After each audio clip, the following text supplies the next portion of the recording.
রমজান তো চলেই আসছে, তো ভাবলাম why not do some make and freeze video. তো আজকের ভিডিওতে আমি করে দেখাবো আমি কিভাবে আদা রসুন ব্লেন্ড করে ফ্রোজেন করে রেখে দিই। তো প্রথমে আমি আদা রসুনগুলোকে ভালো মতো কেটে ধুয়ে চপ করে নিয়েছি। এরপরে আমি এগুলোকে ব্লেন্ড করে নেব আমার ম্যাজিক বুলেট ব্লেন্ডার দিয়ে। তো এখানে আমি 50-50 আদা রসুন নিচ্ছি, অর্ধেক আদা অর্ধেক রসুন দিয়ে আমি ব্লেন্ড করে নিচ্ছি। তো এখানে আমার অলরেডি ব্লেন্ড হয়ে গেছে, তো আমি একটা জারে এখনই ভরে ফেললাম। আমি কিছু আস্ত রসুনও রেখে দিয়েছি, কারণ অনেক রেসিপিতে রসুন বাটার পরিবর্তে রসুন কুচি লাগে, পাশাপাশি আদা কুচিও লাগে, তাই আমি কিছু আদা কুচিও করে রাখলাম।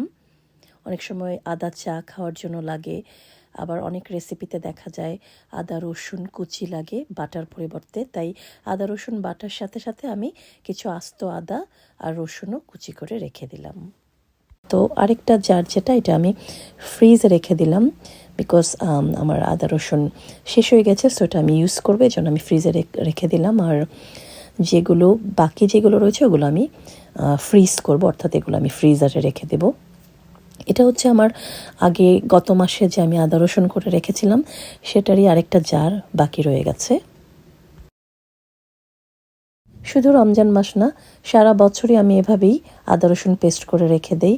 আমার আদা রসুন paste ready to freeze now.